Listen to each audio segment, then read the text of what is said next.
ଜିଖରୀୟ ଅଧ୍ୟାୟ 9। ହଦ୍ରକ୍ ଦେଶ ଉପରେ ସଦାପ୍ରଭୁଙ୍କର ଭାରୋକ୍ତି ଓ ଦମେଶକ ତହିଁର ବିଶ୍ରାମ ସ୍ଥାନ ହେବ, କାରଣ ମନୁଷ୍ୟର ଓ ସମୁଦାୟ ଇସ୍ରାଏଲ ବଂଶର ଚକ୍ଷୁ ସଦାପ୍ରଭୁଙ୍କ ଆଡ଼େ ଅଛି। ପୁଣି ତହିଁର ପାର୍ଶ୍ୱସ୍ଥିତ ହମାତ ଓ ଅତି ଜ୍ଞାନୀ ହେବାରୁ ସୋର ଓ ସିଦୋନ ତହିଁର ବିଶ୍ରାମ ସ୍ଥାନ ହେବ। ଆଉ ସୋର ଆପଣା ପାଇଁ ଦୃଢ଼ ଗଡ଼ ନିର୍ମାଣ କଲା ଓ ଧୂଳି ପରି ରୂପା ଓ ବାଟର କାଦୁଅ ପରି ଉତ୍ତମ ସୁନା ରାଶିକୃତ କଲା। ଦେଖ, ପ୍ରଭୁ ତାହାକୁ ଅନଧିକାରିଣୀ କରିବେ ଓ ସେ ସମୁଦ୍ରରେ ତାହାର ପରାକ୍ରମକୁ ଆଘାତ କରିବେ, ଆଉ ଅଗ୍ନି ଦ୍ୱାରା ସେ ଗ୍ରାସିତ ହେବ। ଅସ୍କିଲୋନ ତାହା ଦେଖି ଭୟ କରିବ, ଘଷା ମଧ୍ୟ ଦେଖି ଅତ୍ୟନ୍ତ ବ୍ୟଥିତ ହେବ ଓ ଇକ୍ରୋନ ହିଁ ତଦ୍ରୂପ ହେବ। କାରଣ ତାହାର ଆଶା ଲଜ୍ଜାଜନକ ହେବ, ଆଉ ଘଷାରୁ ରାଜା ବିନଷ୍ଟ ହେବ ଓ ଅସ୍କିଲୋନ ବସତି ବିଶିଷ୍ଟ ନୋହିବ। ପୁଣି ଅଶ୍ଦୋଦରେ ଜାରଜ ବାସ କରିବ ଓ ଆମ୍ଭେ ପଲେଷ୍ଟିୟମାନଙ୍କର ଦର୍ପ ଚୂର୍ଣ୍ଣ କରିବା। ଆଉ ଆମ୍ଭେ ତାହାର ମୁଖରୁ ତାହାର ପେୟ ରକ୍ତ ଓ ତାହାର ଦନ୍ତ ମଧ୍ୟରୁ ତାହାର ଘୃଣାଯୋଗ୍ୟ ଭକ୍ଷ୍ୟ ଅପହରଣ କରିବା। ତହିଁରେ ସେ ମଧ୍ୟ ଆମ୍ଭମାନଙ୍କ ପରମେଶ୍ୱରଙ୍କ ନିମନ୍ତେ ଅବଶିଷ୍ଟାଂଶ ଲୋକ ହେବ ଓ ସେ ଯିହୁଦା ମଧ୍ୟରେ ଅଧ୍ୟକ୍ଷ ତୁଲ୍ୟ ହେବ। ପୁଣି ଆମ୍ଭେ ସୈନ୍ୟଦଳ ବିରୁଦ୍ଧରେ ଆପଣା ଗୃହର ଚତୁର୍ଦ୍ଦିଗରେ ଛାଉଣି ସ୍ଥାପନ କରିବା। ତହିଁରେ କେହି ଗମନାଗମନ କରିବେ ନାହିଁ ଓ କୌଣସି ଉପଦ୍ରବକାରୀ ସେମାନଙ୍କ ନିକଟ ଦେଇ ଆଉ ଯିବ ନାହିଁ। କାରଣ ଆମ୍ଭେ ଏବେ ସ୍ୱଚକ୍ଷୁରେ ଦେଖିଅଛୁ। ଗୋ ସିଓନ କନ୍ୟା, ଅତିଶୟ ଉଲ୍ଲାସ କର, ଗୋ ଜିରୁସାଲମ କନ୍ୟା, ଜୟଧ୍ୱନି କର। ଦେଖ, ତୁମ୍ଭର ରାଜା ତୁମ୍ଭ ନିକଟକୁ ଆସୁଅଛନ୍ତି। ସେ ଧର୍ମମୟ ଓ ପରିତ୍ରାଣ ବିଶିଷ୍ଟ। ସେ ନମ୍ରଶୀଳ ଓ ଗର୍ଦ୍ଦଭ ଉପରେ ଅର୍ଥାତ୍ ଗର୍ଦ୍ଦଭୀର ଶାବକ ଉପରେ ଆରୋହଣ କରି ଆସୁଅଛନ୍ତି। ପୁଣି ଆମ୍ଭେ ଇଫ୍ରାଇମରୁ ରଥ ଓ ଜିରୁସାଲମରୁ ଅଶ୍ୱ ଉଚ୍ଛିନ୍ନ କରିବା ଓ ଯୁଦ୍ଧ ଧନୁ ଉଚ୍ଛିନ୍ନ ହେବ।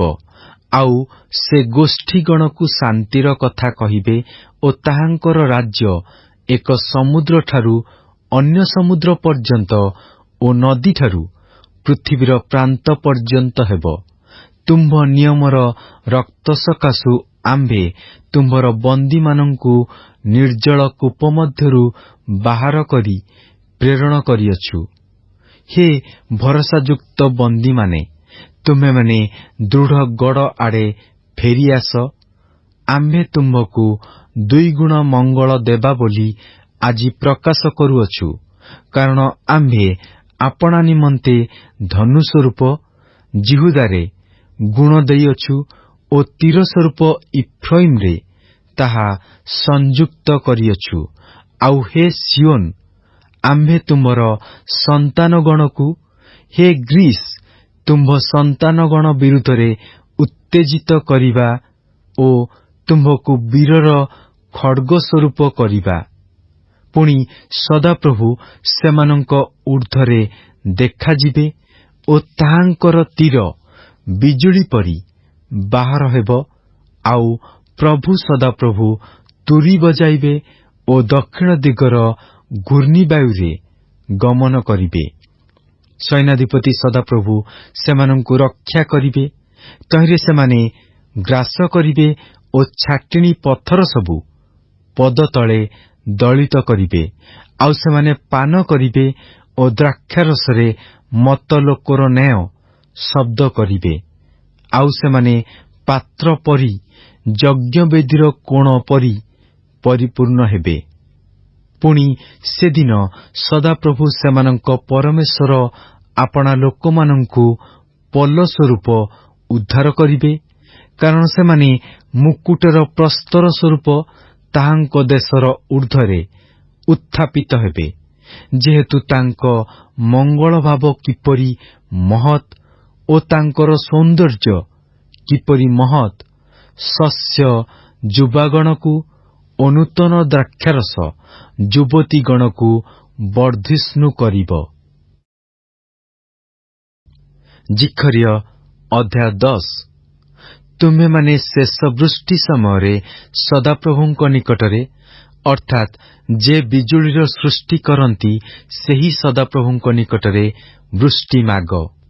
ତହିଁରେ ସେ ପ୍ରଚୁର ବୃଷ୍ଟି ଦେଇ ପ୍ରତ୍ୟେକ ଜଣଙ୍କ କ୍ଷେତ୍ରରେ ତୃଣ ଦେବେ, କାରଣ ଠାକୁରମାନେ ଅସାର କଥା କହିଅଛନ୍ତି ଓ ମନ୍ତ୍ର ପାଠକମାନେ ମିଥ୍ୟା ଦର୍ଶନ ପାଇଅଛନ୍ତି ଓ ସେମାନେ ମିଥ୍ୟା ସ୍ୱପ୍ନର କଥା କହିଅଛନ୍ତି।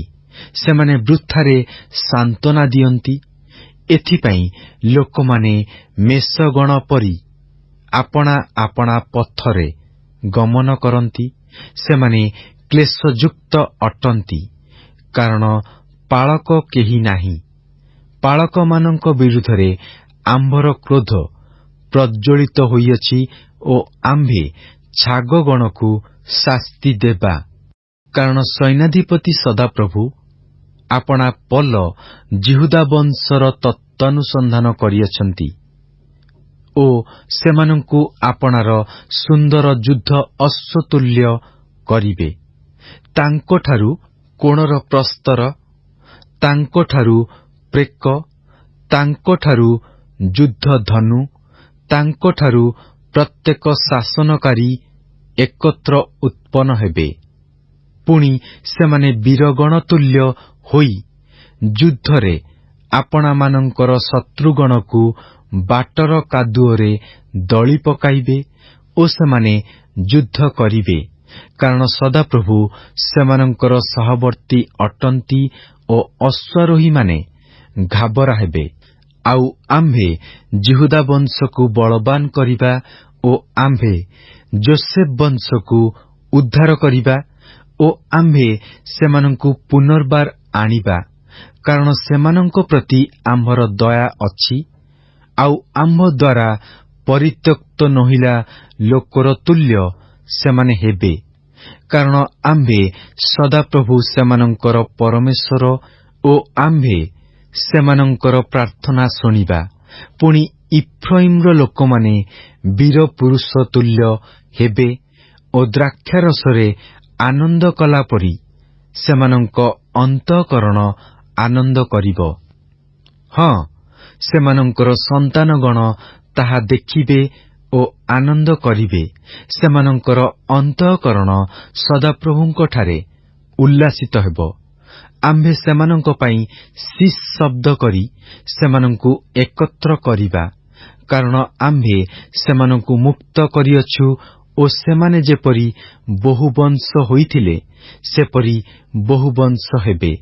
ପୁଣି ଆମ୍ଭେ ଗୋଷ୍ଠୀଗଣ ମଧ୍ୟରେ ସେମାନଙ୍କୁ ବପନ କରିବା ଓ ସେମାନେ ନାନା ଦୂରଦେଶରେ ଆମ୍ଭକୁ ସ୍ମରଣ କରିବେ। ଆଉ ସେମାନେ ଆପଣା ଆପଣା ସନ୍ତାନଗଣର ସହିତ ଜୀବିତ ହୋଇ ରହିବେ ଓ ଫେରିଆସିବେ। ଆହୁରି ଆମ୍ଭେ ସେମାନଙ୍କୁ ମିସ୍ର ଦେଶରୁ ପୁନର୍ବାର ଫେରାଇ ଆଣିବା ଓ ଅସୁରରୁ ସେମାନଙ୍କୁ ସଂଗ୍ରହ କରିବା। ଆଉ ଆମ୍ଭେ ସେମାନଙ୍କୁ ଗିଲିୟଦ ଓ ଲିବାନୋନ ଦେଶକୁ ଆଣିବା ଓ ସେମାନଙ୍କ ନିମନ୍ତେ ସ୍ଥାନ ଅଣ୍ଟିବ ନାହିଁ। ପୁଣି ସେ ଦୁଃଖରୂପ ସାଗର ପାରି ହେବେ ଓ ସମୁଦ୍ରର ତରଙ୍ଗ ସମୂହକୁ ପ୍ରହାର କରିବେ ଓ ନୀଳନଦୀର ଗଭୀର ସ୍ଥାନ ସକଳ ଶୁଷ୍କ ହେବ।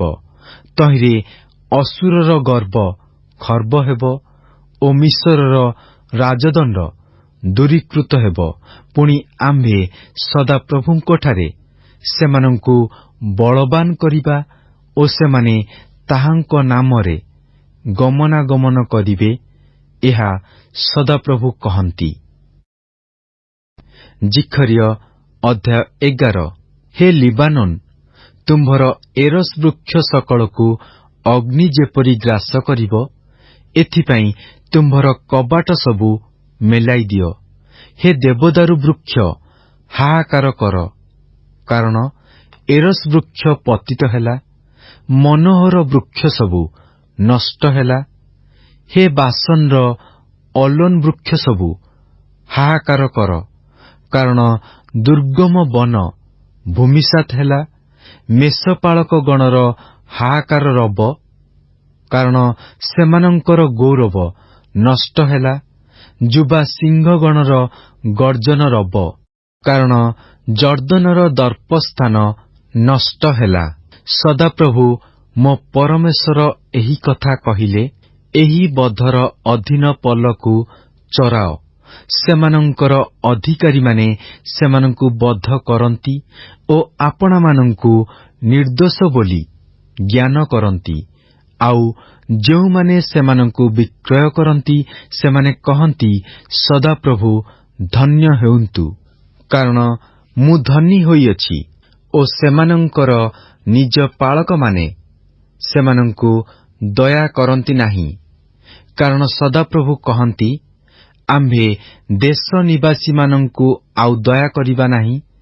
ମାତ୍ର ଦେଖ, ଆମ୍ଭେ ମନୁଷ୍ୟମାନଙ୍କ ମଧ୍ୟରେ ପ୍ରତ୍ୟେକ ଜଣକୁ ତାହାର ପ୍ରତିବାସୀର ହସ୍ତରେ ଓ ତାହାର ରାଜାର ହସ୍ତରେ ସମର୍ପଣ କରିବା। ତହିଁରେ ସେମାନେ ଦେଶକୁ ଆଘାତ କରିବେ ଓ ସେମାନଙ୍କ ହସ୍ତରୁ ଆମ୍ଭେ ସେମାନଙ୍କୁ ଉଦ୍ଧାର କରିବା ନାହିଁ। ଏଥିରେ ମୁଁ ସେହି ବଧର ଅଧୀନ ପଲକୁ ପ୍ରକୃତରେ ପଲର ଦୁଃଖୀମାନଙ୍କୁ ଚରାଇଲି। ପୁଣି ମୁଁ 2 ଗୋଟି ଯଷ୍ଟି ନେଲି, ଗୋଟିକର ନାମ ଶୋଭା ଓ ଅନ୍ୟଟିର ନାମ ବନ୍ଧନୀ ଦେଲି। ଆଉ ମୁଁ ପଲ ଚରାଇଲି।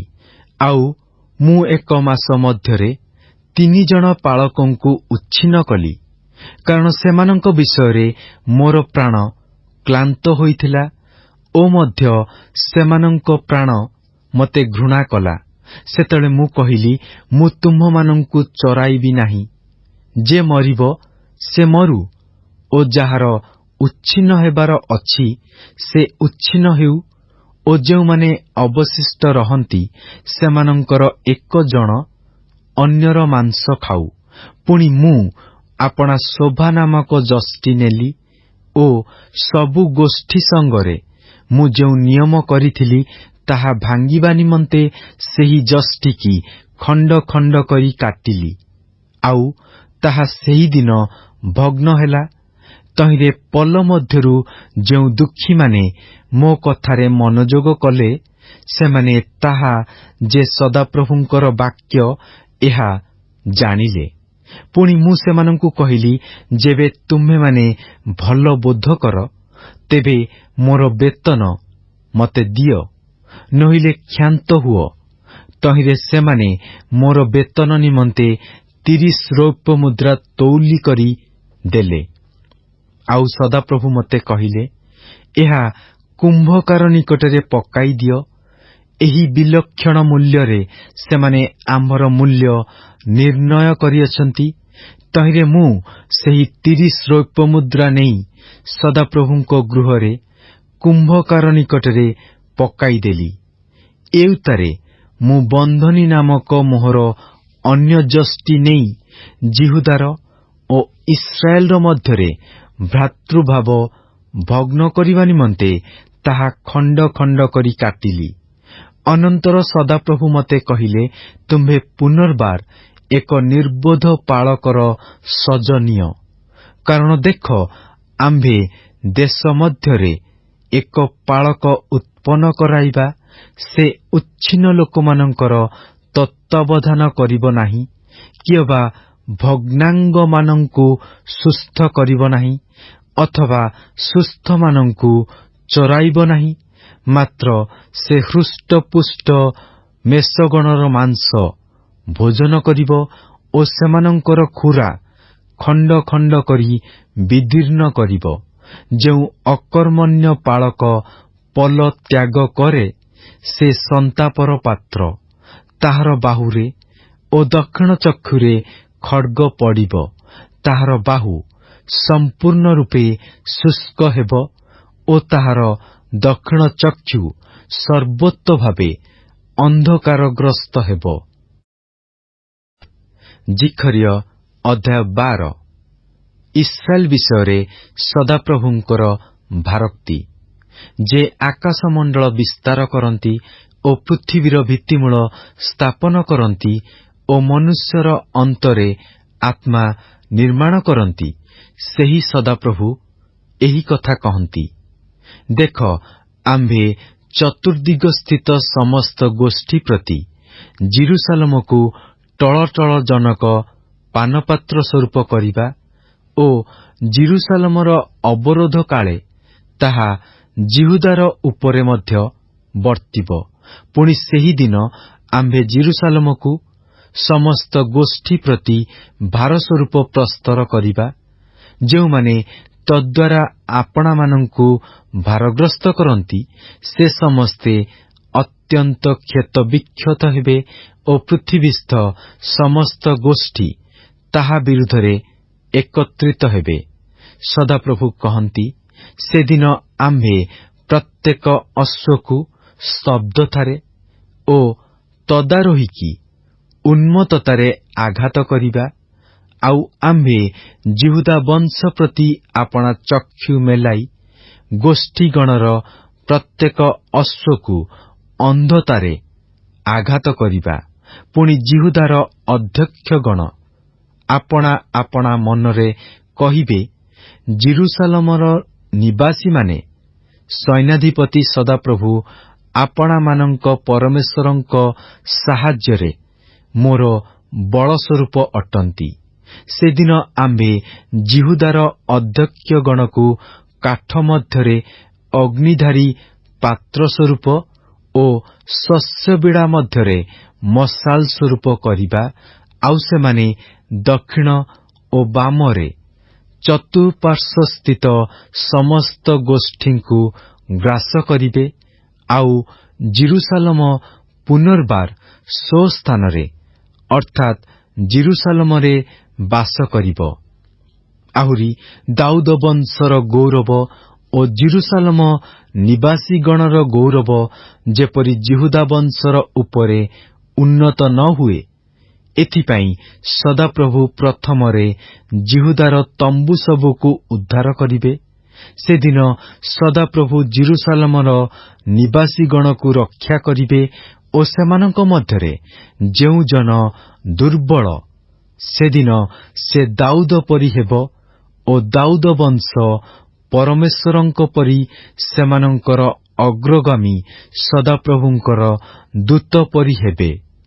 ଆଉ ଯେଉଁମାନେ ଜିରୁସାଲମର ବିରୁଦ୍ଧରେ ଆସନ୍ତି, ସେ ସମସ୍ତ ଗୋଷ୍ଠୀଙ୍କୁ ଆମ୍ଭେ ସେଦିନ ନଷ୍ଟ କରିବାକୁ ଚେଷ୍ଟା କରିବା। ପୁଣି ଆମ୍ଭେ ଦାଉଦ ବଂଶ ଉପରେ ଓ ଜିରୁସାଲମ ନିବାସୀମାନଙ୍କ ଉପରେ ଅନୁଗ୍ରହ ଓ ବିନତିଜନକ ଆତ୍ମା ବୃଷ୍ଟି କରିବା। ତହିଁରେ ସେମାନେ ଆମ୍ଭ ପ୍ରତି ଅର୍ଥାତ୍ ଯାହାଙ୍କୁ ସେମାନେ ବିଦ୍ଧ କରିଅଛନ୍ତି ତାହାଙ୍କ ପ୍ରତି ଦୃଷ୍ଟିପାତ କରିବେ। ଆଉ କେହି ଯେପରି ଆପଣାର ଏକମାତ୍ର ପୁତ୍ର ଲାଗି ଶୋକ କରେ, ସେପରି ସେମାନେ ତାହାଙ୍କ ପାଇଁ ଶୋକ କରିବେ ଓ କେହି ଯେପରି ଆପଣା ପ୍ରଥମ ଜାତର ନିମନ୍ତେ ବ୍ୟାକୁଳିତ ହୁଏ, ସେପରି ସେମାନେ ତାହାଙ୍କ ପାଇଁ ବ୍ୟାକୁଳିତ ହେବେ। ସେଦିନ ମଗିଦୋନ ଉପତ୍ୟକାରେ ହଦଦ୍ ରିମୋନର ଶୋକତୁଲ୍ୟ ଜିରୁସାଲମରେ ମହାଶୋକ ହେବ। ପୁଣି ଦେଶ ପ୍ରତ୍ୟେକ ଗୋଷ୍ଠୀ ପୃଥକ୍ ପୃଥକ୍ ଶୋକ କରିବେ।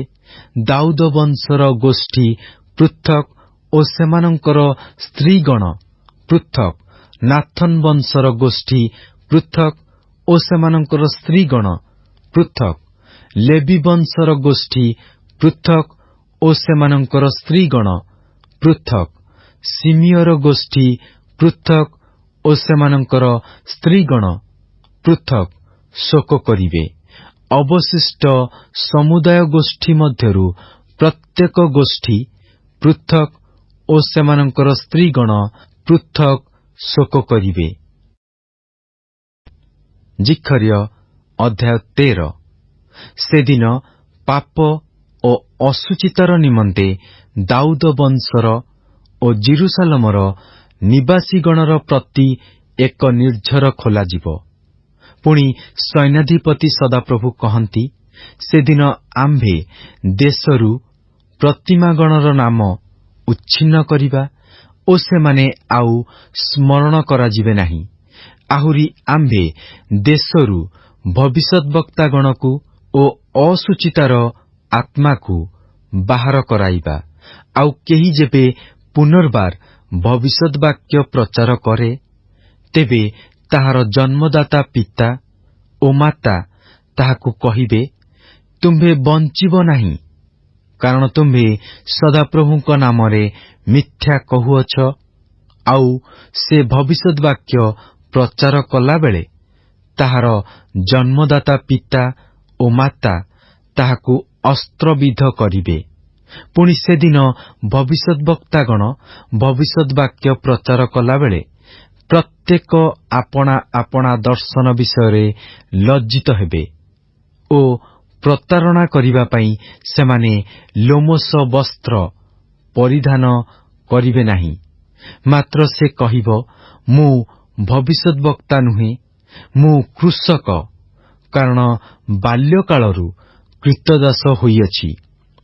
ପୁଣି ତୁମ୍ଭର ଦୁଇ ବାହୁ ମଧ୍ୟରେ ଏହି କ୍ଷତଦାଗ ସବୁ କଣ? ଏହା କେହି ତାହାକୁ ପଚାରିଲେ ସେ ଉତ୍ତର କରିବ, ମୁଁ ଆପଣା ବନ୍ଧୁମାନଙ୍କ ଗୃହରେ ଯେଉଁ ଆଘାତ ପାଇଥିଲି, ଏସବୁ ସେହି। ହେ ଖड्ग, ଆମ୍ଭ ପାଳକର ବିରୁଦ୍ଧରେ ଓ ଆମ୍ଭ ସଖା ମନୁଷ୍ୟର ବିରୁଦ୍ଧରେ ଜାଗ୍ରତ ହୁଅ। ଏହା ସୈନ୍ୟାଧିପତି ସଦାପ୍ରଭୁ କହନ୍ତି। ପାଳକକୁ ଆଘାତ କର, ତହିଁରେ ମେଷଗଣ ଛିନ୍ନ ଭିନ୍ନ ହୋଇଯିବେ ଓ ଆମ୍ଭେ କ୍ଷୁଦ୍ର ଲୋକମାନଙ୍କର ଉପରେ ଆପଣା ହସ୍ତ ଫେରାଇବା। ପୁଣି ସଦାପ୍ରଭୁ କହନ୍ତି, ସମୁଦାୟ ଦେଶର 2/3 ଲୋକ ଉଚ୍ଛିନ୍ନ ହୋଇ ମରିବେ, ମାତ୍ର ତୃତୀୟାଂଶ ତହିଁ ମଧ୍ୟରେ ଛଡ଼ାଯିବେ।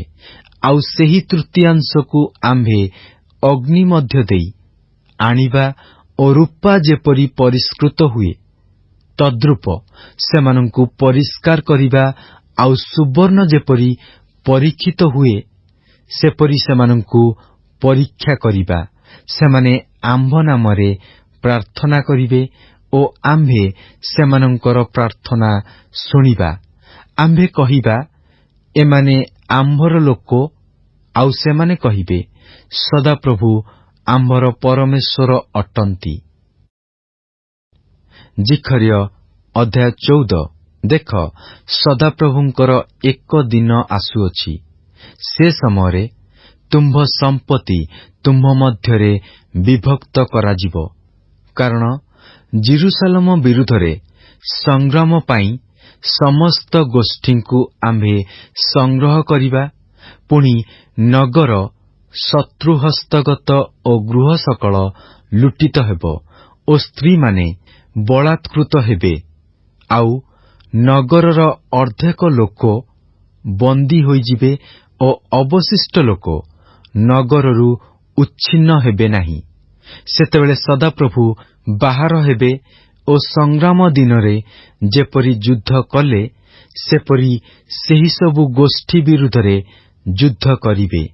ପୁଣି ସେଦିନ ପୂର୍ବ ଦିଗରେ ଜିରୁସାଲମର ସମ୍ମୁଖସ୍ଥ ଜୈତୁନ ପର୍ବତରେ ତାହାଙ୍କର ଚରଣ ଥୁଆହେବ ଓ ଜୈତୁନ ପର୍ବତର ମଧ୍ୟଦେଶ ପୂର୍ବ ଓ ପଶ୍ଚିମ ଦିଗରେ ବିଦୀର୍ଣ୍ଣ ହୋଇ ଅତି ବୃହତ୍ ଏକ ଉପତ୍ୟକା ହେବ।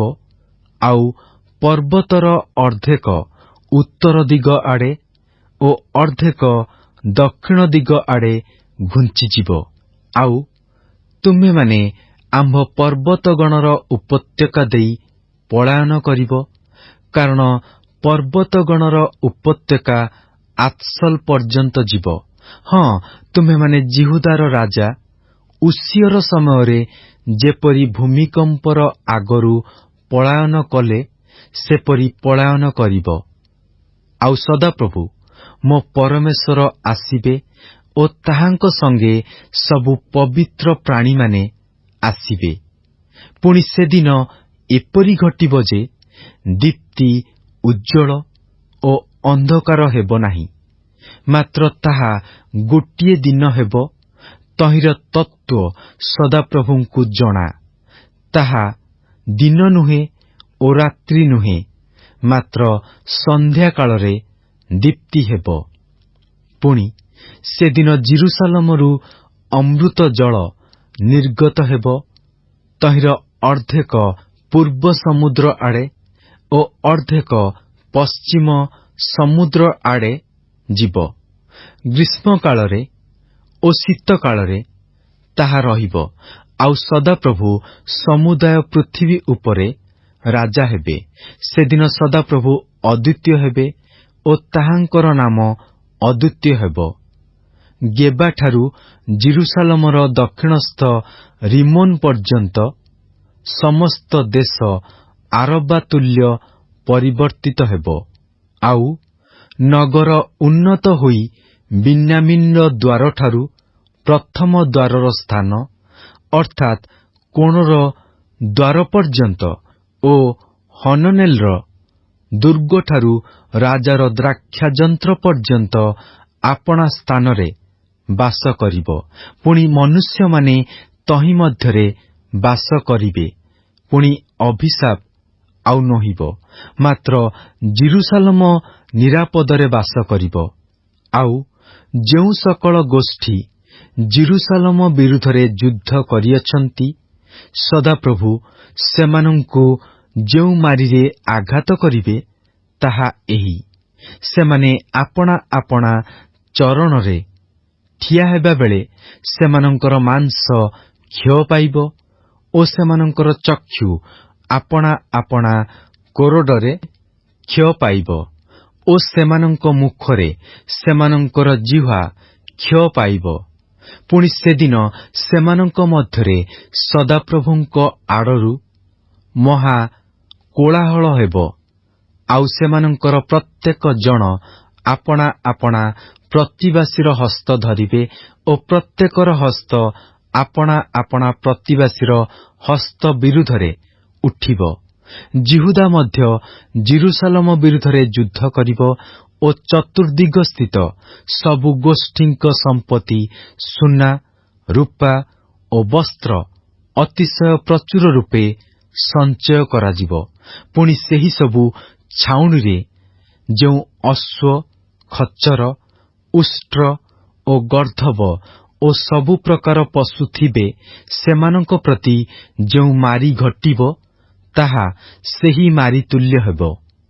ଆଉ ଯେଉଁ ଗୋଷ୍ଠୀ ସବୁ ଜିରୁସାଲମ ବିରୁଦ୍ଧରେ ଆସିଲେ, ସେମାନଙ୍କ ମଧ୍ୟରୁ ଯେଉଁମାନେ ଅବଶିଷ୍ଟ ରହିବେ, ସେ ପ୍ରତ୍ୟେକେ ସୈନ୍ୟାଧିପତି ସଦାପ୍ରଭୁ ରାଜାଙ୍କ ନିକଟରେ ପ୍ରଣାମ କରିବା ପାଇଁ ଓ ପତ୍ରକୁଟୀର ପର୍ବ ପାଳନ କରିବା ପାଇଁ ବର୍ଷକୁ ବର୍ଷ ଆସିବେ।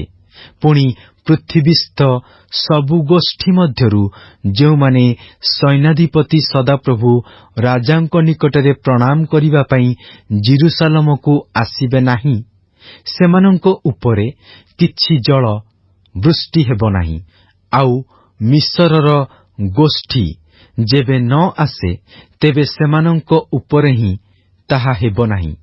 ଯେଉଁ ଗୋଷ୍ଠୀଗଣ ପତ୍ରକୁଟୀର ପର୍ବ ପାଳନ କରିବା ପାଇଁ ଆସିବେ ନାହିଁ, ସେମାନଙ୍କୁ ସଦାପ୍ରଭୁ ଯଦ୍ୱାରା ଆଘାତ କରିବେ, ସେହି ମାରି ସେଠାରେ ଘଟିବ। ଏହା ମିଶରର ଦଣ୍ଡ ହେବ। ଓ ଯେଉଁ ସବୁ ଗୋଷ୍ଠୀ ପତ୍ରକୁଟୀର ପର୍ବ ପାଳନ କରିବାକୁ ଆସିବେ ନାହିଁ, ସେମାନଙ୍କ ପ୍ରତି ଏହି ଦଣ୍ଡ ହେବ। ସେଦିନ ସଦାପ୍ରଭୁଙ୍କ ଉଦ୍ଦେଶ୍ୟରେ ପବିତ୍ର ଏହି କଥା ଅଶ୍ୱଗଣର ଘଣ୍ଟିରେ ଲେଖାହେବ ଓ ସଦାପ୍ରଭୁଙ୍କ ଗୃହର ହାଣ୍ଡି ସବୁ ଯଜ୍ଞବେଦୀ ସମ୍ମୁଖସ୍ଥ ପାତ୍ର ସବୁର ତୁଲ୍ୟ ହେବ। ହଁ, ଜିରୁସାଲମର ଓ ଜିହୁଦାର ହାଣ୍ଡି ସବୁ ସୈନ୍ୟାଧିପତି ସଦାପ୍ରଭୁଙ୍କ ଉଦ୍ଦେଶ୍ୟରେ ପବିତ୍ର ହେବ। ଆଉ ଯଜ୍ଞକାରୀ ସମସ୍ତେ ଆସି ସେହି ହାଣ୍ଡି ମଧ୍ୟରୁ ନେଇ ତହିଁରେ ପାକ କରିବେ। ପୁଣି ସେଦିନ ସୈନ୍ୟାଧିପତି ସଦାପ୍ରଭୁଙ୍କ ଗୃହରେ କିଣାନୀୟ କୌଣସି ଲୋକ ଆଉ ନଥିବ। Good morning and praise the Lord. ଆଜି ବାଇବଲ ପଠନ ଦିନ ସଂଖ୍ୟା 170 ମଙ୍ଗଳବାର। ଆଜି ଆମ୍ଭେମାନେ ଜିଖରୀୟ ପୁସ୍ତକ ତାର 9 ପର୍ବ ଠାରୁ 14 ପର୍ବ ପର୍ଯ୍ୟନ୍ତ ପାଠ କରିଅଛୁ। ଆସନ୍ତୁ ପଠିତ ଶାସ୍ତ୍ରାଂଶର ସାରାଂଶକୁ ଚିନ୍ତା କରିବା। ଜିଖରୀୟ ପୁସ୍ତକରେ କରାଯାଇଥିବା ଭବିଷ୍ୟତ ବାକ୍ୟ ଅନୁସାରେ ଆମେ ନୂତନ ନିୟମର ମସିହଙ୍କ ଆଗମନର ଅପେକ୍ଷାରେ ଅଛୁ। ଈଶ୍ୱରଙ୍କ ସାର୍ବଜନୀନ ରାଜ୍ୟର ରାଜା, ଅନ୍ୟ ଶବ୍ଦରେ କହିବାକୁ ଗଲେ ସାରା ଜଗତର ଲୋକ ଯାହାଙ୍କୁ ଖୋଜି ଖୋଜି ତାହାଙ୍କ ପାଖକୁ ଆସନ୍ତି, ସେ ହେଉଛନ୍ତି ଏହି ବିଶ୍ୱମଣ୍ଡଳସ୍ଥ ଈଶ୍ୱରଙ୍କ ରାଜ୍ୟର ରାଜା। ଜିଖରୀୟ 8 ପର୍ବ 20ରୁ 22 ପଦ। ସେ ଗର୍ଦ୍ଧବ ଶାବକ ଉପରେ ଆରୋହଣ କରି ଆସୁଥିବା ଶାନ୍ତିର ରାଜକୁମାରଙ୍କ ପ୍ରତିନିଧିତ୍ୱ କରନ୍ତି। ନମ୍ର ରାଜା ଯୀଶୁଖ୍ରୀଷ୍ଟଙ୍କ ଆଗମନ ସହିତ ପୁନର୍ବାର ଜେରୁସାଲେମରେ ଈଶ୍ୱରଙ୍କ ରାଜ୍ୟର ଆରମ୍ଭ ହେବ। ଶାନ୍ତିର ରାଜକୁମାର ଯିଏ ଆପଣା ରକ୍ତ ଦ୍ୱାରା ଲୋକମାନଙ୍କ ଜୀବନକୁ ଲାଭ କରନ୍ତି, ସେ ହିଁ ହେବେ ଅନନ୍ତକାଳୀନ ରାଜା। ଏହି ରାଜାଙ୍କ ସମ୍ମୁଖରେ ନିଜକୁ ସମର୍ପଣ କରି ତାହାଙ୍କ ଆଗେ ନତ ହୁଅନ୍ତୁ। ହୋଶାନା, ଦାଉଦ ସନ୍ତାନଙ୍କର ହୋଶାନା। ଜିଖରୀୟ 12 ପର୍ବ 9ରୁ 13 ପଦରେ ଯେତେବେଳେ ସେହି ଦିନ ଉପସ୍ଥିତ ହେବ, ଏଠାରେ ଯିଶାୟ ଭବିଷ୍ୟତ ବକ୍ତାଙ୍କ ଭବିଷ୍ୟତବାଣୀର ପୁନରାବୃତ୍ତି ହେବାର ଆପଣ ଦେଖିପାରିବେ। ଏହା ଥିଲା ଆଜିର ପଠିତ ଶାସ୍ତ୍ରାଂଶର ସାରାଂଶ। ଖ୍ରୀଷ୍ଟଙ୍କ ଠାରେ ଏକତ୍ର, ଏହା କି ଆଶୀର୍ବାଦର ବିଷୟ ଅଟେ। ପ୍ରଭୁ ଆଜିର ପଠନରେ ଆମ ସମସ୍ତଙ୍କୁ ଆଶୀର୍ବାଦ କରନ୍ତୁ।